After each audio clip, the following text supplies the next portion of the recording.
Assalamualaikum warahmatullahi wabarakatuh. Balik lagi teman-teman di Bina Madani Podcast di Suara Bima, Sudut Asa Ramadan Bina Madani.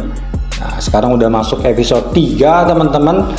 Nah, saat ini atau dalam episode ini saya didampingi oleh salah satu dosen militan kita juga di program studi Hukum Ekonomi Syariah. Beliau bukan hanya sekedar akademisi, tapi beliau juga seorang praktisi di dunia hukum. Nah, ini adalah Bapak Syarif Hidayatullah MH, Pak ya. Ya. Gimana Pak Syarif, kabarnya Pak Syarif?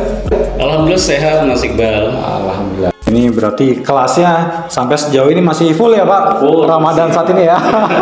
Masih belum ada yang tumbang berarti Pak ya? Belum ada yang tumbang. Oke, baik. Sebelumnya saya sempat mengulik-ngulik nih Pak tentang latar belakang Bapak. Ini kalau boleh tahu sebelumnya itu menjadi santri Bapak ya? Sempat jadi santri Pak ya? Iya, sempat. Oke, mungkin bisa diceritakan Pak, karena ini unik teman-teman. Dari santri bisa menjadi seorang pendamping advokasi. Boleh. Bisa diceritakan Pak latar belakangnya kenapa dari santri kemudian masuk ke dunia hukum? Pertama gini ya, kalau kita bicara hukum, ya kita bicara hukum gini. Pertama kita bicara hukum itu kehidupan kita diatur oleh hukum. Aspek kehidupan kita diatur oleh hukum. Ya, Mas Iqbal misalnya dari rumah untuk menuju ke Bina Madani ini itu berkendara pasti diatur oleh hukum dan pada berkendara itu, ya kan, berjalan sebelah kiri dan sebagainya. Nah itu juga menjadi latar belakang saya secara internal. Saya mengambil jurusan hukum karena saya melihat kehidupan ini diatur oleh hukum, sehingga saya meyakini dan menyadari kalau saya mempelajari hukum maka saya seolah mempelajari seluruh kehidupan ini. Itu yang pertama secara internal. Lalu eksternalnya adalah saya kebetulan lulus SD ini di tahun 98, ya itu tepat reformasi. Benar, ya. gejolak tuh Pak ya. Iya, gejolak. Dan di saat itu orang kan teriak selalu Mas ya, KKN, Iya, itu korupsi, kolusi dan nepotisme. Lalu penegakan hukum juga di situ dikritisi ya,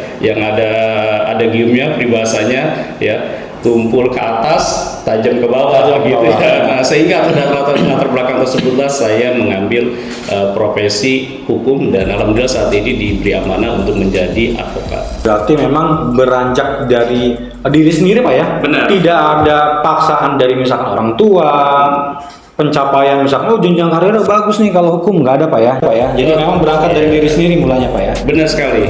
Ini kan Bapak aktif juga sebagai praktisi hukum Pak ya? Iya. Lebih tepatnya sebagai seorang lawyer. Ya kan? Kalau boleh tahu Pak, mulai aktif sebagai seorang lawyer itu sejak kapan sih Pak? Ya, pertama saya masuk menjadi seorang advokat aktif itu di tahun 2022 ya. Dan lalu saya aktif di dalam dunia advokat ini ya secara penuh ya, secara full ya, karena permasalahan banyak permasalahan gitu Mas. Ya kalau kita telisik ya permasalahan yang ada di antaranya permasalahan penipuan.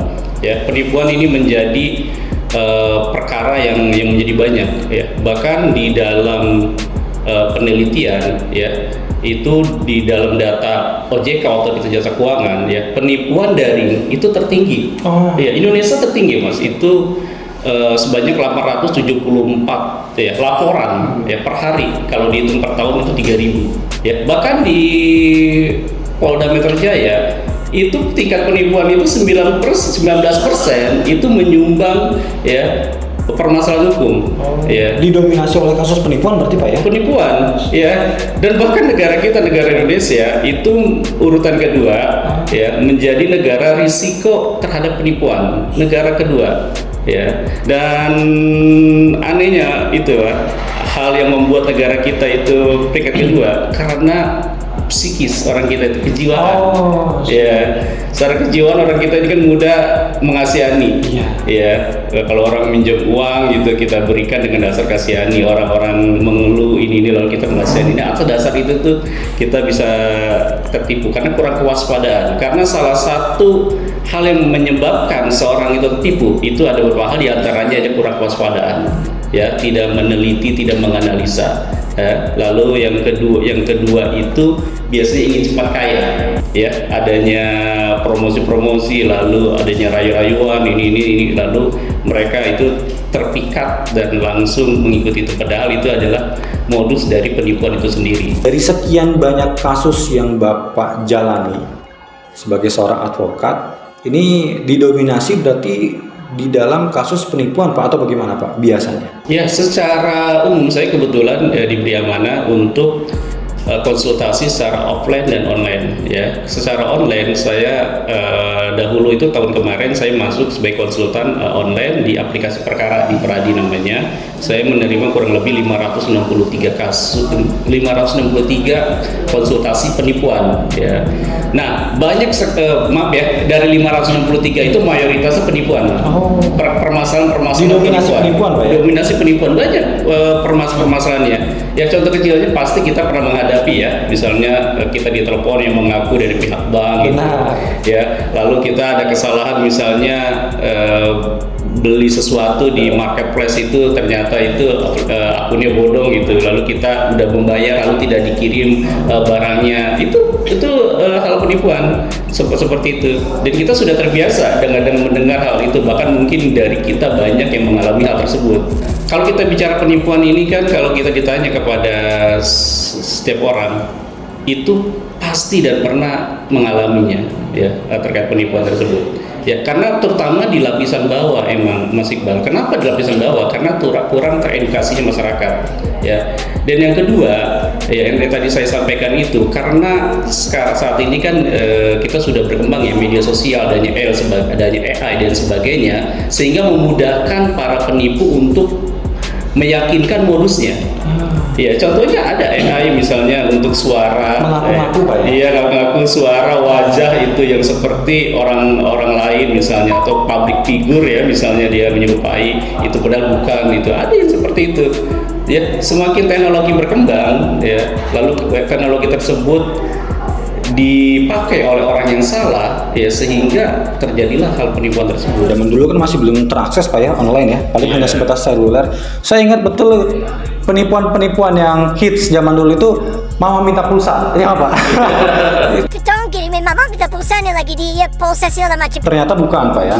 Sekarang dengan adanya AI bahkan lebih tinggi Pak ya, terkait case penipuan itu. Bahkan saya pernah ada case itu ya, sampai proses hukum bahkan ya, seorang itu dia meminjamkan uang ya, dia menerima pinjaman ya, padahal secara hukum itu tidak sah ya, secara hukum tidak sah karena tidak ada perjanjian segala macam, karena bunganya sangat besar sekali, tapi karena dia butuh dan sebagainya ya, sehingga itu dimanfaatkan dalam tanda petik itu ya, dia dimanfaatkan untuk dipinjam itu sehingga bunganya besar sekali, dan itu diproses hukum ya, diproses hukum, dan syukur alhamdulillah dia hanya membayar pokoknya saja, bunganya tidak ya, karena dalam hukum itu berarti itu masuknya delik penipuan juga Pak ya, meskipun akadnya mereka di awal pinjam meminjam. Iya, karena gini Mas, hukum itu tidak boleh tumpang tindih, melanggar antara satu dengan yang lainnya ya. Contohnya gini, misalnya di OJK sudah menetapkan kalau tidak salah itu bunga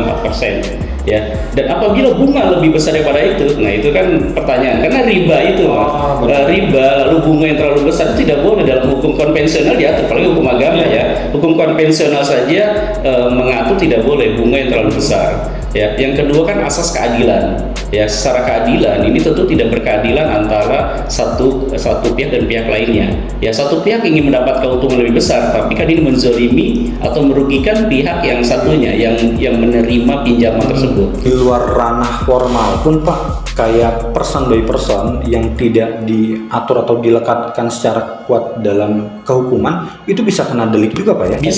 Bisa tentu saja bisa Pak, tapi dengan pembuktian tentu saja ya, dengan pembuktian, dan pembuktian itu kan bermacam-macam ya.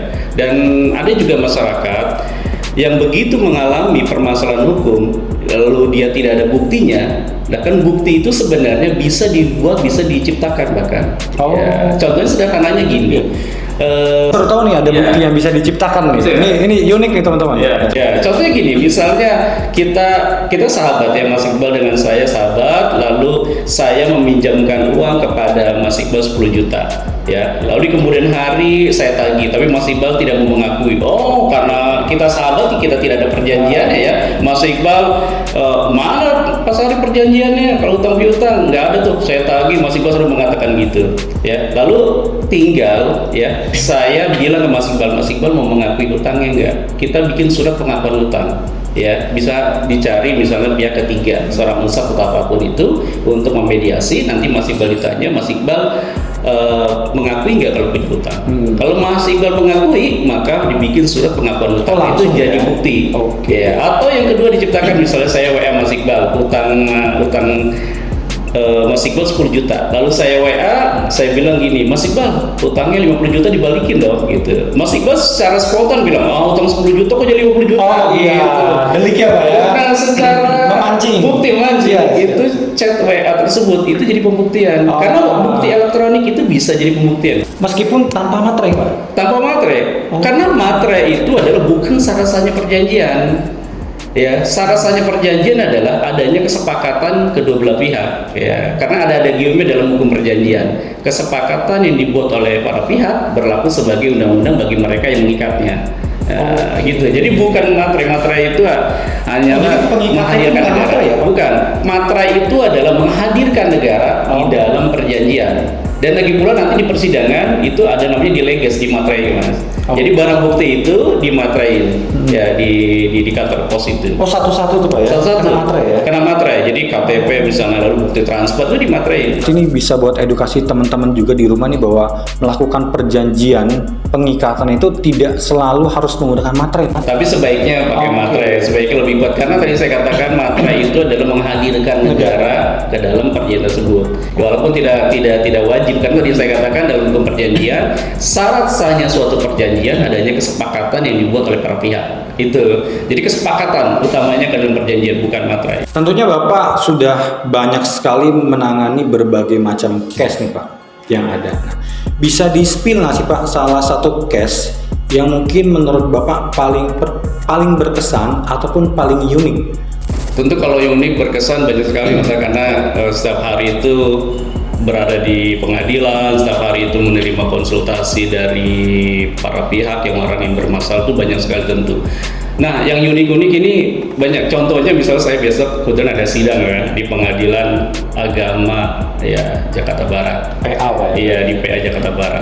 Nah, unik Mas, itu seorang anak gugat bapaknya. Nah, itulah kita dalam dunia advokat itu udah kadang-kadang hal-hal yang seperti itu biasa. Saya pernah besok saya akan Bapak di posisi membela si anaknya? membela si bapaknya. Bapaknya? Iya. Nah, Berarti membela tergugat Pak ya? iya, tergugat. Jadi seorang bapak digugat oleh anaknya. Itu hal seperti itu pasti ada. Seorang advokat pasti mengalami banyak hal seperti itu. Nah, ini kita alami. Tapi lagi-lagi, Mas, dalam posisi seorang advokat, entah dia membela yang manapun, adalah dia bukan membela secara absolut, tapi dia membela hak-haknya. Ya, nah itu yang kita hadirkan haknya. Ya, bisa jadi posisi si anak benar, bisa jadi posisi bapak salah dan sebaliknya. Tapi nanti kan keputusannya kan kembali kepada hakim. Ya, kita seorang advokat hanya merekomendasi seperti ini loh Pak dan Bu Hakim, ya. Nanti hakim yang akan memutus seadil-adilnya, karena disitulah pertanggungjawabannya.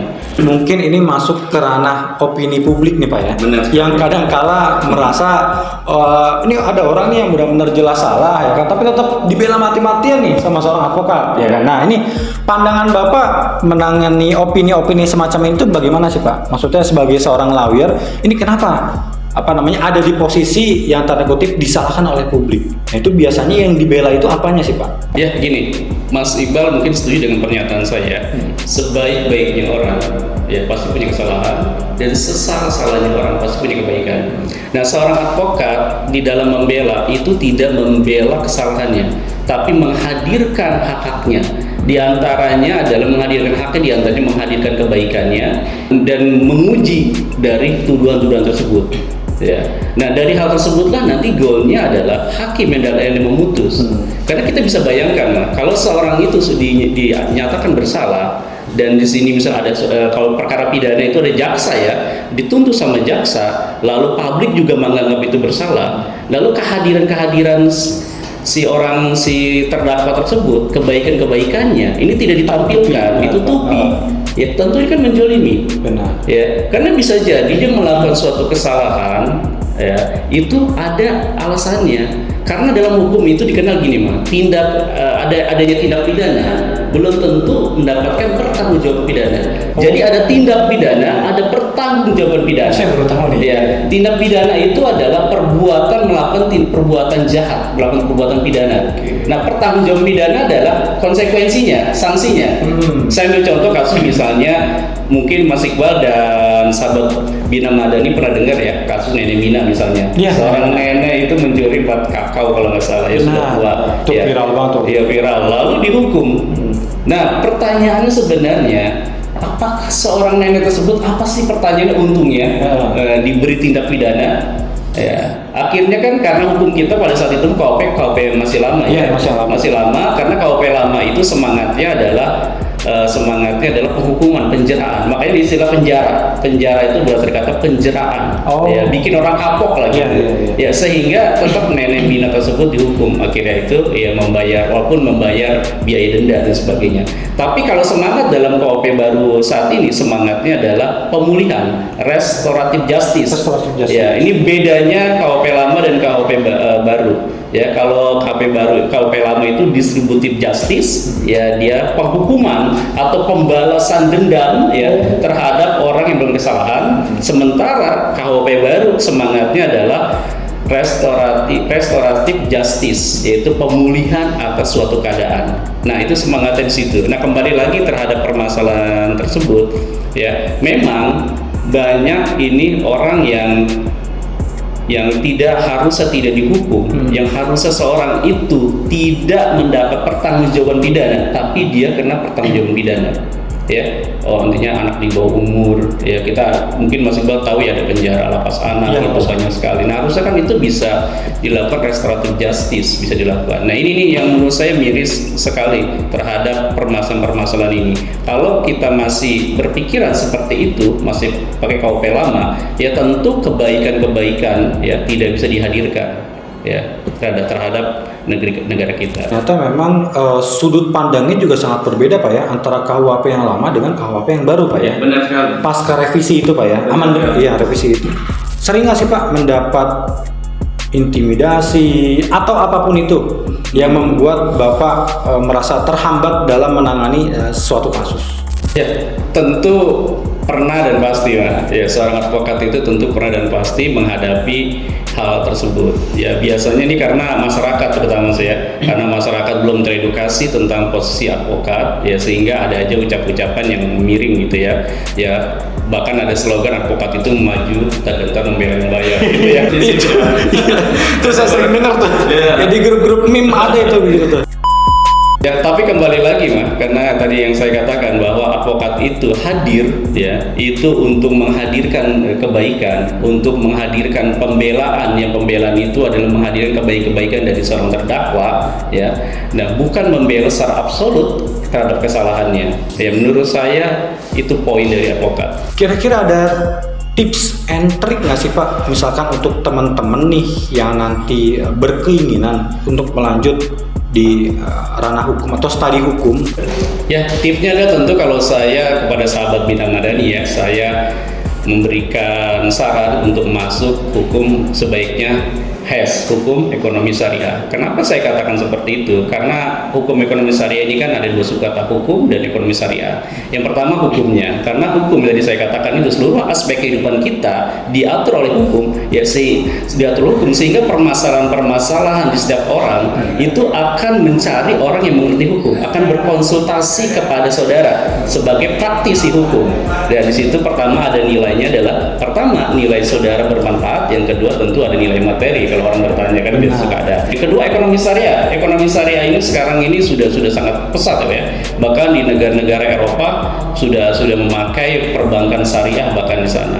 Nah, sehingga saudara nanti ya, begitu saudara lulus dari hukum ekonomi syariah menjadi sarjana lulusan ekonomi syariah, ya saudara akan memiliki keahlian dan kemampuan dalam hukum konvensional dan tentu saja ekonomi syariah. Berarti untuk di hukum ekonomi syariah ini mereka bisa dapat keilmuan yang lebih kompleks Pak ya, karena syariahnya dapat, hukum syariahnya dapat, hukum konvennya juga dapat, mungkin seperti itu Pak ya. Ya, tentu seperti itu. Bahkan saya mengajar di Bina Madani di Prodi HES ya. Di Bina Madani kebetulan sahabat Bina Madani ini ada peradilan semu ya. Masih boleh ada peradilan semu, kita berpraktek ya, seolah-olah itu dalam pengadilan secara mini. Role play Pak. Iya, pengadilan secara mini, dan saya juga mempraktekannya itu, kita peradilan semu itu dengan perkara-perkara yang saya miliki itu kita praktekkan di sana. Tanpa briefing, saya suka dosennya kayak gini.